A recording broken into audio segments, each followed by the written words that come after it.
Hi again, everybody, and welcome to another edition of Institute for Supply Management's LinkedIn Live series, ISM World 2023, The People You'll Meet. My name is Dan Zeiger, and I'm Senior Writer and Copy Editor for Inside Supply Management magazine. That's ISM's member publication, and thanks for joining us for today's event, which is the fourth in this series. Once again, we're going to spend some time today with one of the people you'll meet at the conference, which is this May in Grapevine, Texas, just outside of Dallas. Now, the next half hour we'll spend together will be an interactive experience, so feel free to like, share, and comment in the chat feature. And our friend behind the scenes, Robin, would love to hear from you, learn where you're joining us from, and whether or not you've registered for the conference.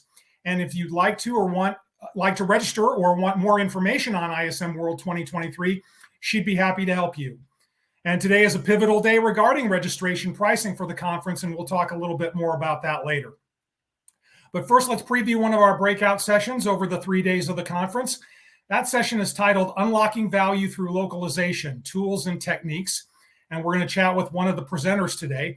You can ask questions throughout our discussion, and we'll be sure to address them by the end.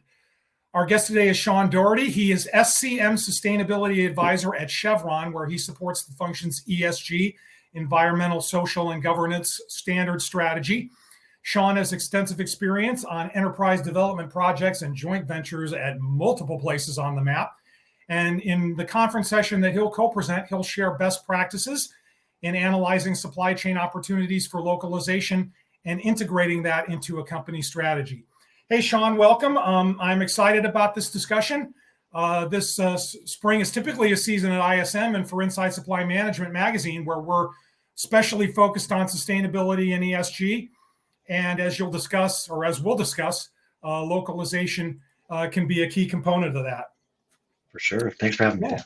I guess my first question is, just what is it about ISM World 2023 that made it important to want to come there to discuss localization? And, as a procurement practitioner, what do you like about the value of attending a professional conference like this?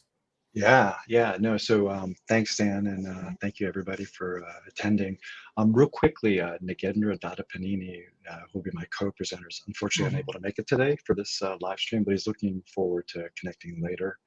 He's currently in Kazakhstan, so a little difficult with the time zones. So I just want to recognize his contribution to this as well. I guess, Dan, first and foremost, I've spent a lot of time in localization, local content. Before I worked for Chevron, I've worked doing economic development for both USAID and Enterprise Development Center. So I really have enjoyed it, have come back to the field. So it's a passion of mine, and I'm hoping to share some of that, the tools and techniques with fellow attendees. I love conferences. I find that when I do present, I get a lot of great questions, a lot of good ideas, and it just makes me a better practitioner. And so that's a huge benefit for me. And I think one of the messages that I really kind of want to share is I feel that localization might be overlooked as a strategic element of supply chain, right? And I think we're all struggling for ways or trying to make the time or find the opportunities to be more strategic to create more value. And I think this is a way you can do it. I've had some success in the different companies I've worked for, including Chevron, passing this along. So I hope I can share with other people and they can do the same. Yeah.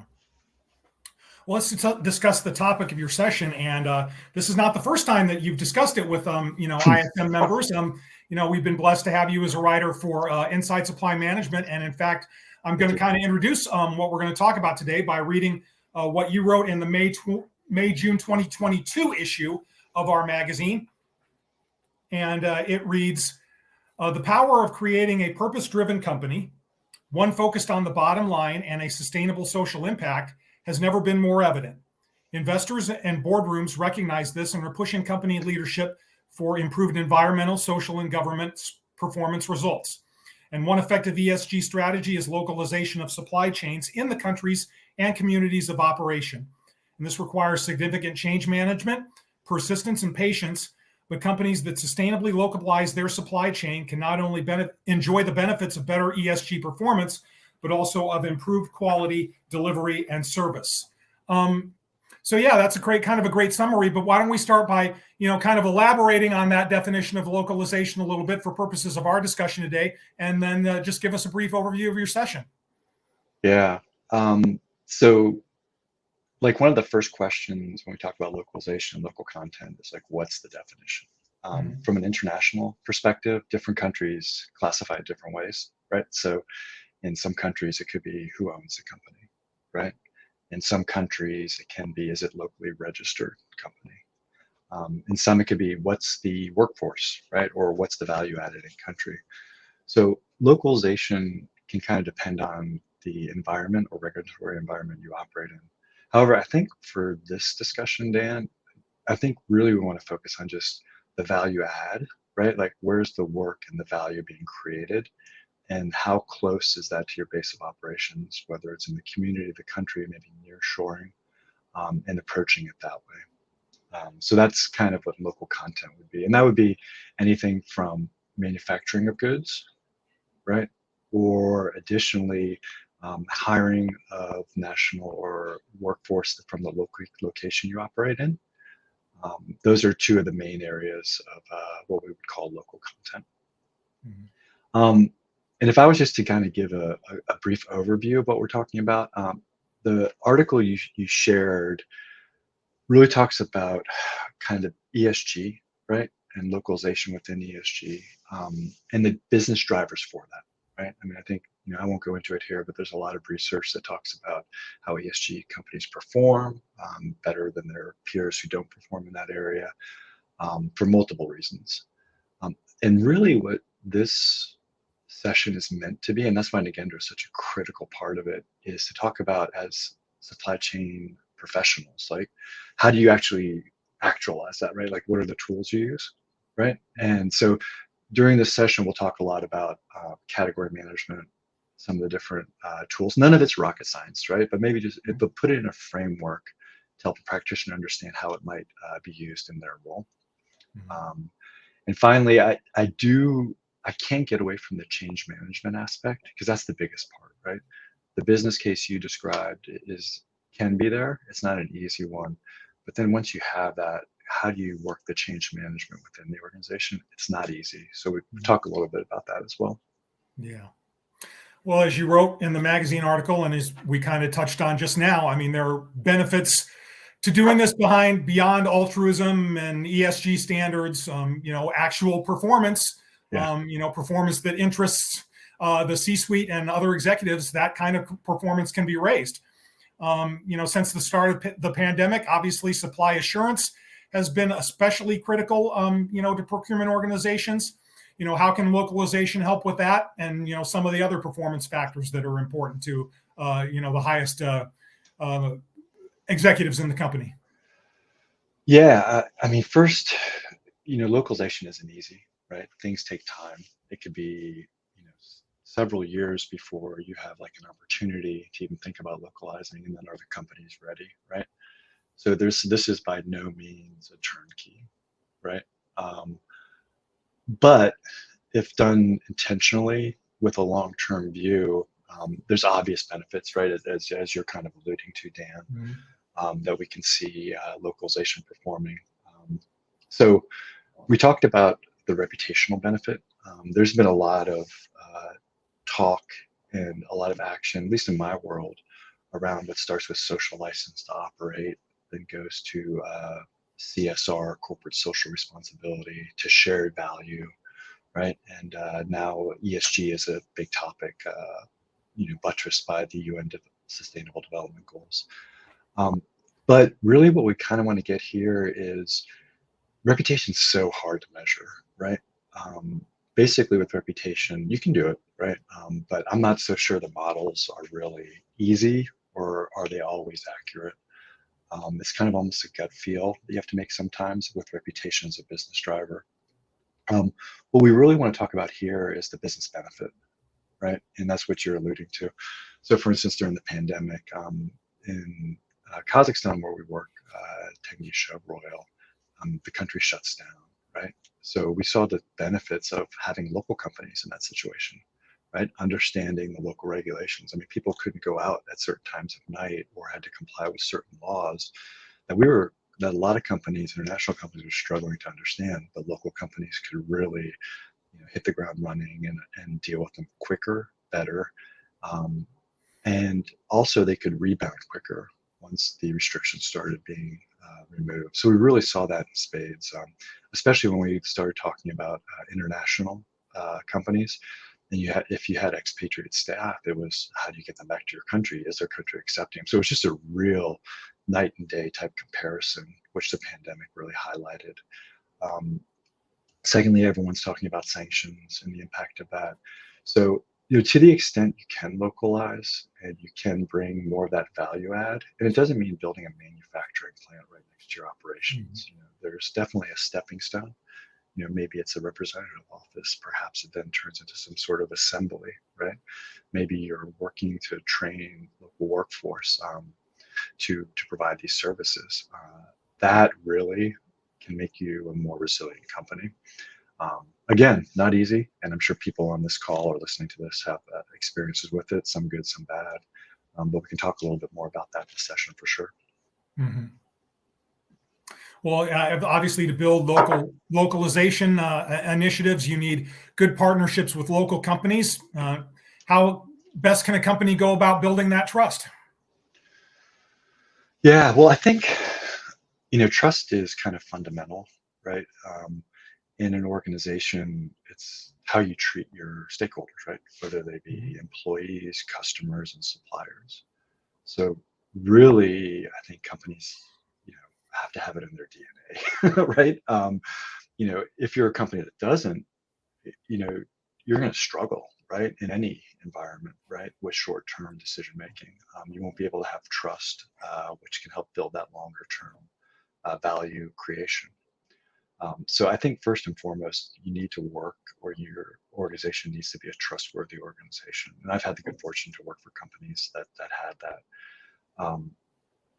Other than that, I think that, really, I've successful leaders I've seen, or executives, have a real appreciation for the communities they operate and the countries they operate in. So, appreciating the culture, appreciating the workforce.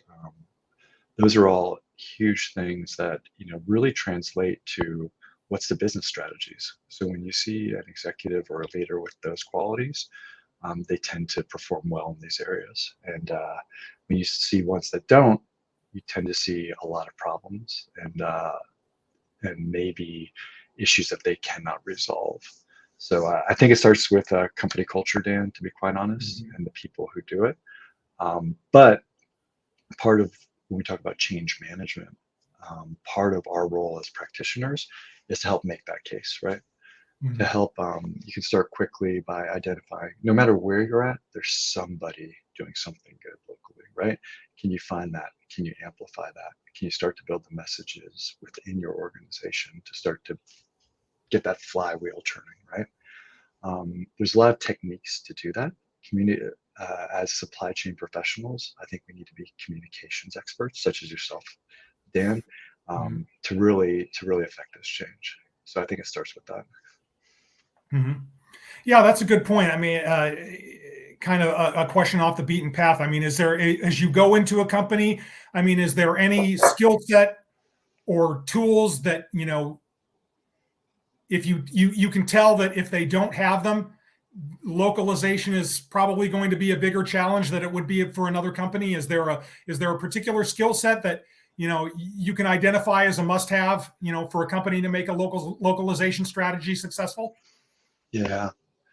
So, Dan, part of the problem, not problem, opportunities and risks with supply chain is there has been a push for, like, how do you centralize, right? How do you leverage your spend? How do you use suppliers globally, right?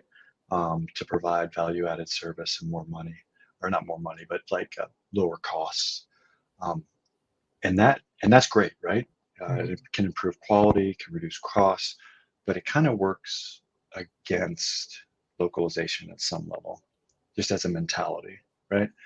So for those companies that take maybe a more confederated approach, right? Really tailor their operations or maybe even their products to the local market, certainly find an easier time to do this, right? Versus a top-down, like corporate headquarters driven program.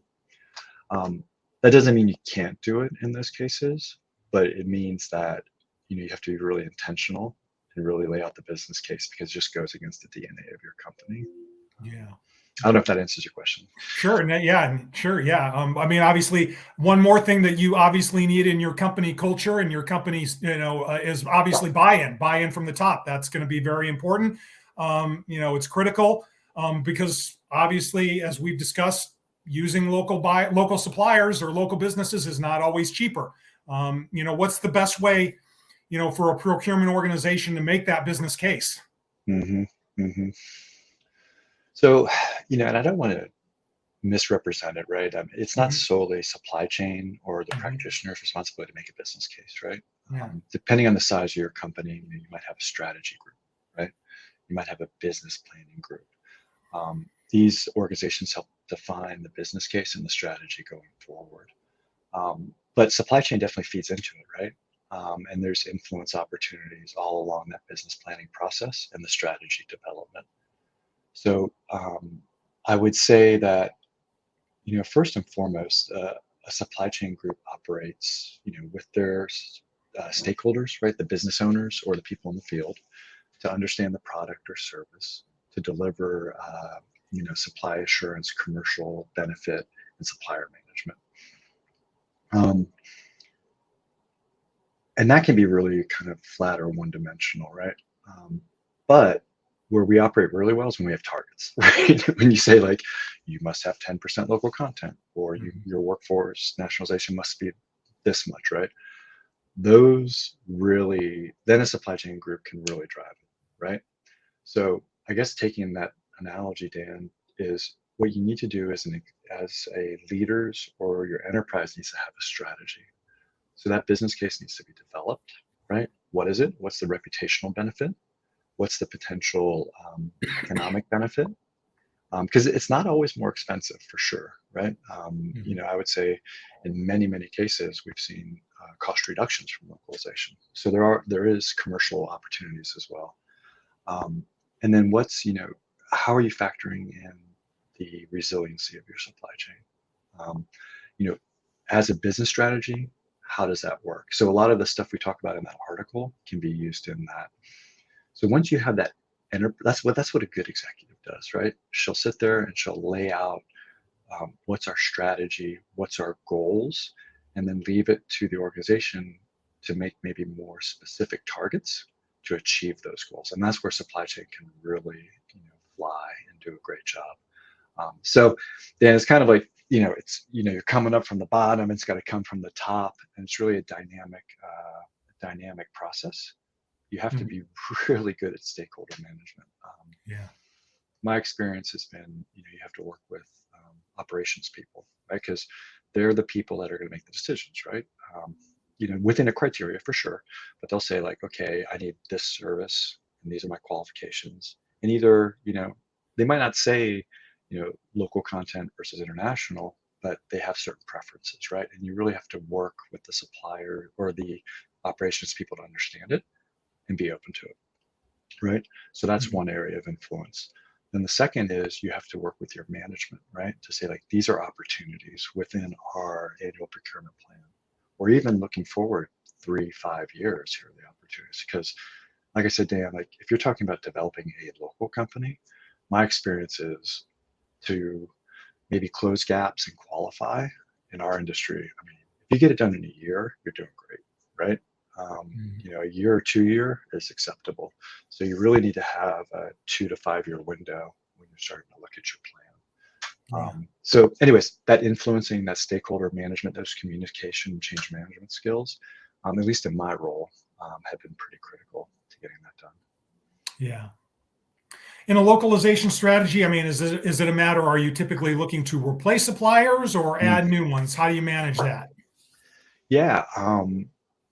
So you can say both, right? What you're doing is you're looking at, what do you need, right? And who's providing that service, if anybody, right now. you're asking yourself, is there that capability locally, right? In our community, is there that capability? Does this product or service line lend itself to localization, right? Like say, for instance, an interesting one is waste management, right? Of course, there's a lot of opportunities locally, right? Because you're going to pick it up and you're going to dispose or recycle or rehabilitate it locally, right? Some maybe not so much, like maybe turbines, right? It's going to be difficult to localize that. So the PSL product service line will really lend itself to that localization. And then what you need to think about is it's not just because remember how we use the definition of value added close to your operations is the definition of local content. So it doesn't necessarily need to be a local business, right? It could be an international business who provides you service that's localizing, right? So maybe they want to set up like a warehouse, right, for vendor-owned inventory. Perhaps they want to provide some maintenance or service locally, right? You can kind of see like the stepping stone, right? Like perhaps they would want to do some assembly locally, right? If I'm a software company, perhaps there's some desk side support we can do locally, and all the way up to like maybe there's light manufacturing, or maybe there's enough of a domestic market even outside your company that we can really go full board, do some manufacturing here. So there's really a lot of approaches to it, Dan, and it's not really just like a 0-1 type decision. Yeah. Mm-hmm. Well, I know we want to, people want to come to the conference and get most of the strategy and what they can do going forward there. But I mean, tools and techniques is right there in the title. So, without, discussing it too much, because, people probably want to get that at conference, but, let's break that down a little bit and touch on some of those, tools and techniques, that might be helpful in a strategy like this. Yeah, absolutely. Just some of them. I'm happy to talk about whatever we want to, right? I mean, the goals, I mean, none of this is proprietary. None of it is rocket science, right? A supply chain professional will be aware of all these tools. It's just how you think about it, how you pull it together. So, I mean, first is, you really need to look at your spend. I know spend data is not always the easiest. Some companies have really awesome visibility through their supply chain and their spend. Some don't, right? But understanding what that spend is, what your forward plan is critical. And then taking the time to map that, right? Like you can look at a CRITECHEK matrix or something like that with complexity versus criticality, right?